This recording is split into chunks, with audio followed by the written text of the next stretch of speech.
My brother accidentally shared a group chat where my parents labeled me the family ATM because I'd been helping with retirement expenses for years.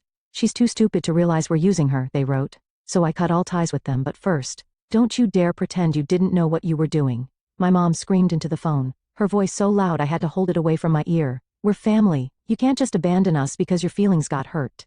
I sat there in my home office, staring at the April rain hitting the windows of my Burlington townhouse, feeling a strange mix of numbness and rage. Everything I thought I knew about my family had just crumbled before my eyes, all because of a simple text message my brother Kevin had accidentally sent to our family group chat instead of the secret one he shared with our parents.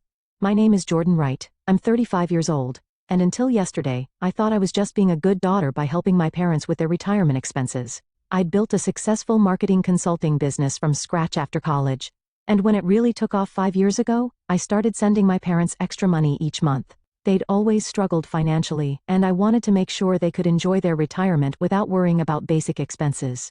What I didn't know was how they really saw me. The family ATM just sent another $3,000, my brother had texted, followed by my dad's response. LMAO, keep that gravy train running. She's too stupid to realize we're using her. Then my mother, just bought those golf clubs your father wanted. Jordan would flip if she knew her money was going to those instead of medication. The screenshots kept coming. Years of conversations about how to manipulate me, how to play on my sympathies, how to extract more money. I couldn't breathe as I scrolled through message after message. Kevin quickly tried to delete them, but it was too late. I'd seen everything. 3 years of them laughing at my generosity, planning expensive vacations while telling me they couldn't afford their medications, upgrading their cars while claiming their heating bill was overwhelming their budget. For the last day, my phone had been blowing up with texts and calls from my family. My dad swore they were just joking around. My mom said I was taking things out of context. Kevin claimed he was just going along with it to stay on our parents' good side. But their own words had exposed the ugly truth. The rain intensified outside, matching the storm raging inside me. I'd been financing their comfortable retirement for years, thinking I was helping them survive. Meanwhile, they'd been living it up, laughing at how easily they could manipulate their stupid successful daughter. The betrayal cut deeper than I could have imagined. A sharp knock interrupted my thoughts. I crossed to the door, still clutching my phone, and looked through the peephole. Kevin stood on my porch, soaking wet, his expression pleading. I felt my jaw tighten. I wasn't ready for this conversation, but maybe it was time to hear what he had to say. After all, I had some things to say too. I opened the door but blocked the entrance. What do you want? Kevin looked miserable, rain dripping from his hair. Jordan, please, can I come in? I can explain everything. Explain what? How you've all been laughing at me for years. I held up my phone, the screen still showing one of his texts. Just told Jordan Dad needs dental surgery. Ka-ching. It's not what it looks like, Kevin pleaded, his voice cracking. Mom and Dad, they started it, and I just went along with it. So, you were just following orders? Like some kind of financial Nazi? The words came out harsher than I'd intended, but I couldn't stop myself. I've been sending $3,000 every month, Kevin. That's $36,000 a year for 5 years. Do you know what that adds up to? Kevin looked down. I know it's a lot. $180,000, Kevin. And that doesn't include the extra for Dad's supposed medical expenses or Mom's broken furnace last winter. I felt sick saying the words, remembering how I'd skipped a vacation to send them an extra $5,000 for a furnace that apparently never needed replacing. Look, they took it too far, I know. But they're getting older, and they're 65, not 95. Dad's still golfing every weekend with his fancy new clubs that I paid for while thinking he needed medication. I was shouting now, not caring if the neighbors heard. Please, Jordan. They're freaking out. Dad's worried about his heart medication. I laughed bitterly. The medication that doesn't exist? Or the real medicine he actually needs that I've been paying for while you all blow the money on luxury items? Kevin's face crumpled. I messed up, I know that. But they really do need your help now. All those extras. They've gotten used to the lifestyle. They can't afford their mortgage without you. Their mortgage on the lakeside condo they bought last year while telling me they were struggling to pay rent on their modest apartment? I felt a strange calm settling over me. I think you should leave. Jordan, please. I've been Jordan, please, for too long. Now I'm just Jordan, and Jordan is done. After Kevin left, I sank into my couch, my entire body trembling. The screenshots from their group chat played on repeat in my mind. In one, my father had written, just told Jordan the roof is leaking. Let's see how much we can squeeze out of her this time.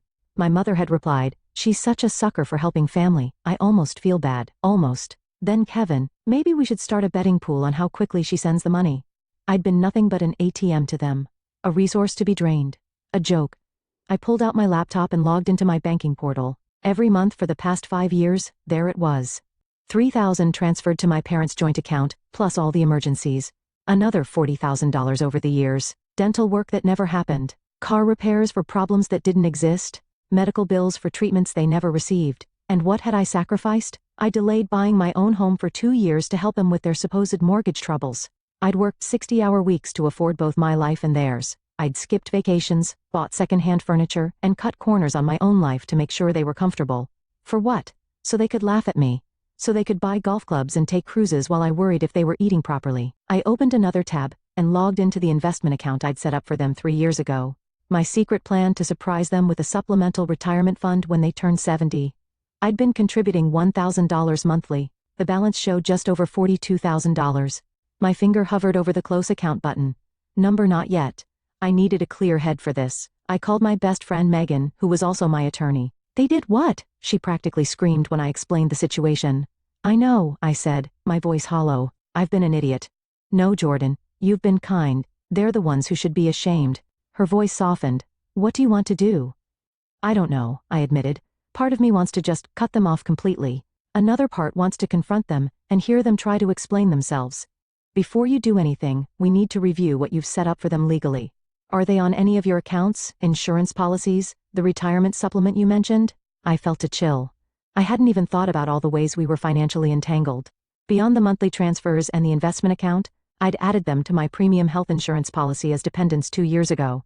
My father's heart medication, which I now question the existence of, was covered under my plan. They were also beneficiaries on my life insurance policy. I need to untangle all of this, I realized aloud. One step at a time, Megan counseled. First, gather all the documentation of what you've given them. Bank statements, texts asking for money, everything.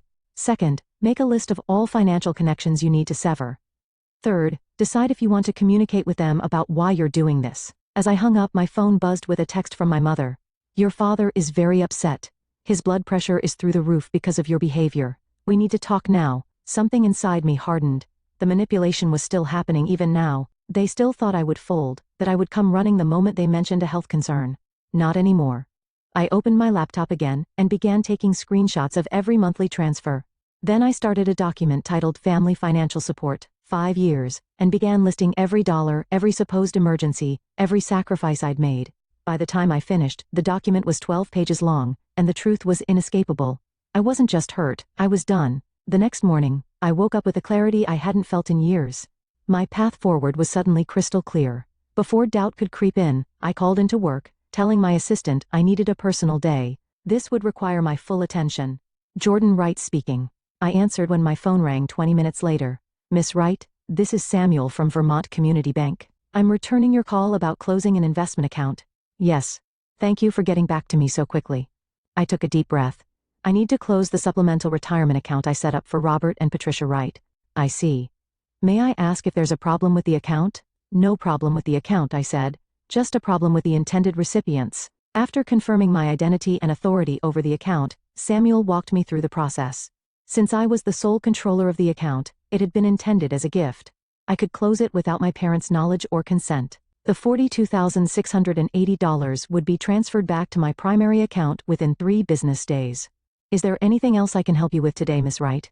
Actually, yes. I'd like to cancel all recurring transfers to the joint account belonging to Robert and Patricia Wright. Those are currently set at $3,000 monthly. Correct? Correct? My voice didn't waver. I'd like that stopped immediately. Step 1 complete. Next, I called my health insurance provider. This one was trickier. Mid-year changes to dependents required a qualifying life event, and discovering your parents have been scamming you wasn't on their list. But after explaining my situation to a sympathetic representative named Miguel, he found a solution. Since they have their own residence and you no longer provide more than 50% of their financial support, we can process this as a change in dependent status, he explained. They'll receive notification that they've been removed from your policy effective at the end of the month, which gives them 30 days to find alternative coverage. That's perfect, I said. Thank you for understanding. Family situations can be complicated, Miguel said kindly. Been there myself. Step 2. Complete. The life insurance policy was the easiest change. A simple online form removed my parents as beneficiaries and replaced them with a local children's charity. By noon, I'd systematically dismantled every financial connection to my family except one, My brother Kevin's student loan, which I'd been paying for the past 3 years. He still had 2 years of payments left at $580 monthly. That one gave me pause. Kevin had participated in the deception, but he'd also seemed genuinely remorseful. Had he been pressured by our parents, or was he just sorry he got caught? My phone pinged with a text from Kevin. Mom and Dad are freaking out.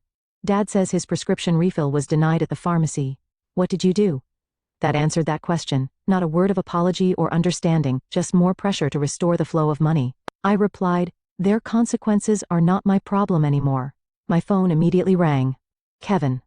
I sent it to voicemail. Instead, I opened my email and composed a formal letter to my parents attaching the 12-page document I'd created the night before. I titled it simply, Financial Support Provided, 2/20 to 2/20. The email read, Robert and Patricia. Attached is a comprehensive accounting of the financial support I have provided over the past 5 years, totaling $221,865. This includes monthly transfers, emergency funds, medical expenses, and the supplemental retirement account I established for you. As of today, all recurring transfers have been stopped. You have been removed as dependents from my health insurance policy, effective May 31st, and the retirement account has been closed. Your duplicity has been documented with screenshots of your own messages, revealing how you have systematically manipulated and deceived me while mocking my generosity. Do not contact me again, unless it is to repay what you have taken under false pretenses. Jordan Wright. I read it over twice, attached the document and hit send. Step 3 complete. Then I blocked their numbers on my phone, removed them from my social media, and sat back in my chair, exhausted, but relieved. For the first time in years, my money was truly my own. I managed 3 days of blessed silence before they found a way around my blocks. The doorbell rang at 8:30 p.m. while I was reviewing client proposals. Through the peephole, I saw my parents and Kevin standing on my porch, their faces a mixture of anger and panic. I didn't open the door. Instead, I called Megan. They're at my house, I whispered, as if they might hear me through the walls. Do not let them in, she said firmly. If they don't leave, call the police for trespassing. That feels extreme. Trust me, Jordan. Once they're inside, it'll be much harder to get them out, physically and emotionally. The doorbell rang again, followed by pounding. Jordan, my father shouted.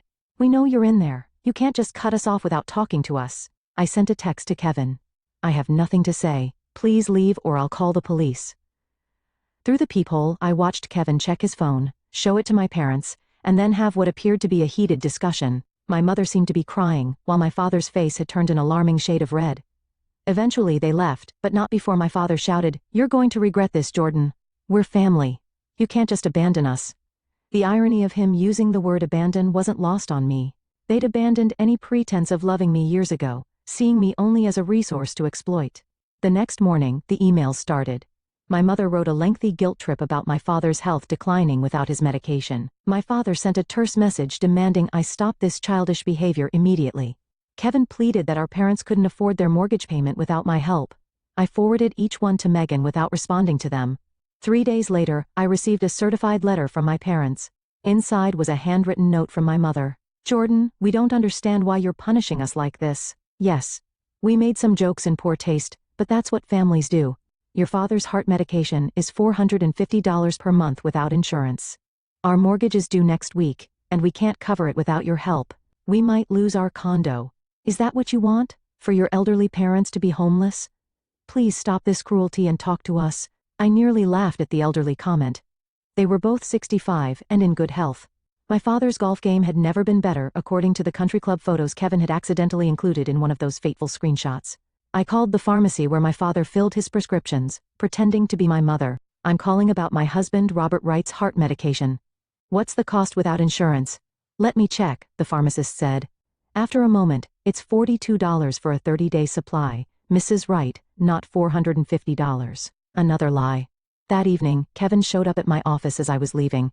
He looked terrible, dark circles under his eyes, clothes rumpled. Jordan, please, he said, stepping in front of me.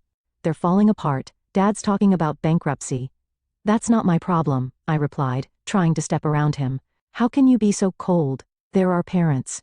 Are they? Because real parents don't exploit their children. Real parents don't laugh behind their kids' backs about how stupid and gullible they are. They made mistakes, but no. I cut him off. A mistake is forgetting a birthday. What they did was calculated and cruel. For years, Kevin, years. The condo is going into foreclosure. They can't make the payments without you. I felt a momentary pang of guilt, but then remembered a screenshot. Just convinced Jordan we're struggling with rent. Meanwhile, we're closing on the lake condo next week. Cheers. They shouldn't have bought a place they couldn't afford, I said flatly. What about Dad's medication? The prescription that costs $42, not $450? He can get a job at Walmart if he needs to cover that. Kevin's eyes widened. How did you? I did my research. No more lies, Kevin. I walked past him to my car. Tell them to look into government assistance programs. That's what they're there for.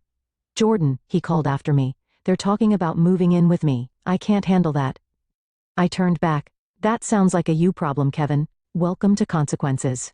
2 weeks after cutting my family off, I was sitting in a therapy session I'd finally scheduled for myself. Dr. Bennett, a woman in her 50s with kind eyes and a no-nonsense demeanor, listened as I recounted the whole sordid story.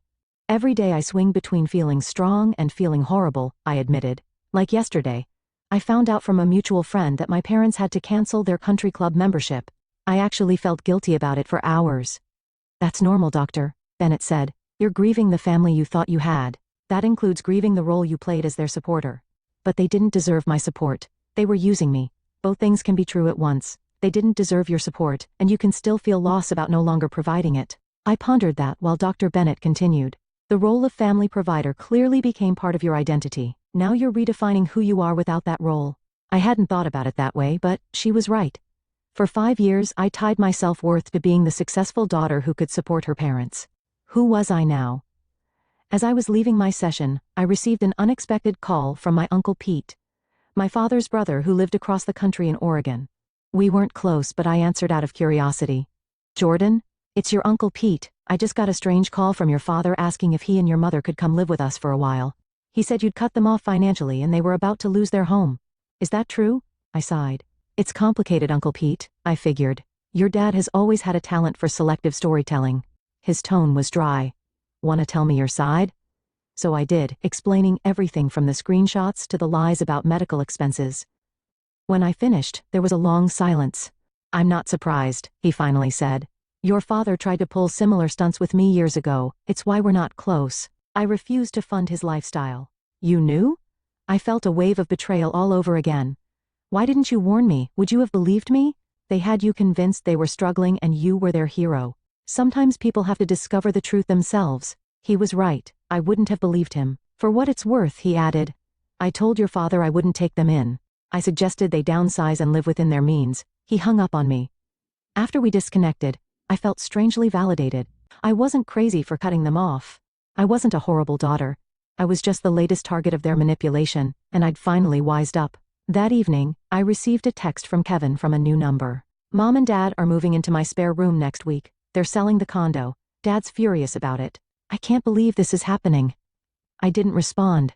3 days later, another text. The condo is on the market. Dad's car got repossessed yesterday. This is getting really bad. I almost texted back, almost asked if they needed help with moving expenses. But then I remembered a particular screenshot where Kevin had written, Jordan just asked if Dad was doing okay after his doctor's appointment for the heart issue that doesn't exist. They'd made their choices. Now they were living with the consequences. Week 3 brought an email from a name I didn't recognize. The subject line, message from your parents.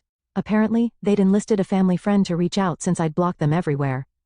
The message detailed how they'd been forced to sell most of their furniture, how my father's health was deteriorating from the stress, and how they'd had to apply for food stamps, something my proud father considered humiliating. The email concluded, they just want a chance to talk to you, to explain and apologize. I considered it for all of 5 seconds before hitting delete. Their idea of an apology would be whatever they thought might turn the money faucet back on. I was done being manipulated, done being their ATM. For the first time in years, my money was going toward my future, not their pretend emergencies. The guilt was fading, replaced by something unexpected. Freedom. 6 months after I'd cut off all contact, I arrived home from a business trip to find my parents sitting on my porch steps. My father had lost weight, and my mother's carefully maintained highlights had grown out, revealing gray roots. They were both wearing clothes I didn't recognize, cheaper looking than their usual attire.